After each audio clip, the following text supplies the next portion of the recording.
एक गृहिणी रोजाना की तरह आज फिर ईश्वर का नाम लेकर उठी थी। किचन में आई और चूल्हे पर चाय का पानी चढ़ाया।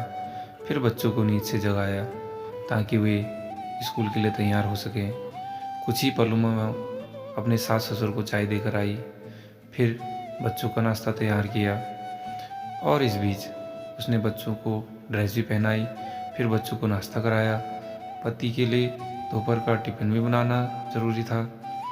इस बीच स्कूल का रिक्शा आ गया और वो बच्चों को रिक्शा तक छोड़ने चली गई। वापस आकर पति का टिफिन बनाया और फिर मेज़ से जूठे बर्तन इकट्ठा किए। इसी बीच पतिदेव की आवाज़ आई कि मेरे कपड़े निकाल दो। उनको ऑफिस जाने के लिए कपड़े निकाल कर दिए। अभी पति के लिए उनकी पसंद का नाश्ता तैयार करके टेबल पर लगाया ही था कि छोटी ननद आई और ये कह कर गई कि भाभी आज मुझे भी कॉलेज जल्दी जाना है, मेरा भी नाश्ता लगा देना।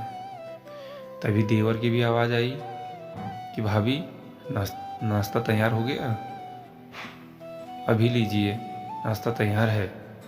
पति और देवर ने नाश्ता किया और अखबार पढ़कर अपने ऑफिस के लिए निकल चले।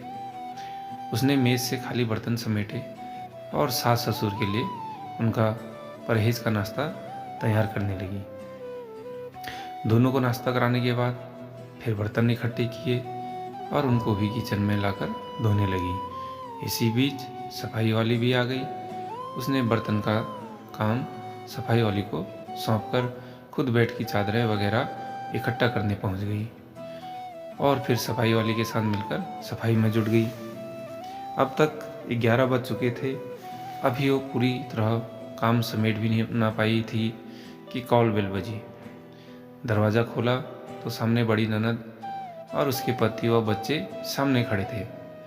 उसने खुशी खुशी सभी को आदर के साथ घर में बुलाया और उनसे बात करते करते उनके आने से हुई खुशी का इजहार करती रही। ननद की फरमाइश के मुताबिक नाश्ता तैयार करने के बाद अभी वो ननद के पास बैठी ही थी कि सास की आवाज़ आई, बहू खाने का क्या प्रोग्राम है। उसने घड़ी पर नज़र डाली तो 12 बज रहे थे। उसकी फिक्र बढ़ गई।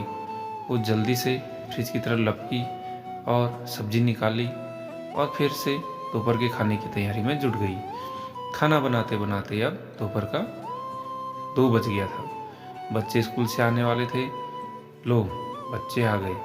उसने जल्दी जल्दी बच्चों की ड्रेस उतारी और उनका मुंह हाथ धुलवाकर उनको खाना खिलाया। इसी बीच छोटी ननद भी कॉलेज से आ गई और देवर भी आ चुके थे। उसने सभी के लिए मेज़ पर खाना लगाया और खुद रोटी बनाने में लग गई। खाना खाकर सब लोग फ्री हुए तो उसने मेज़ से फिर बर्तन जमा करने शुरू कर दिए। इस वक्त 3 बज रहे थे। अब उसको खुद को भी भूख का एहसास होने लगा था।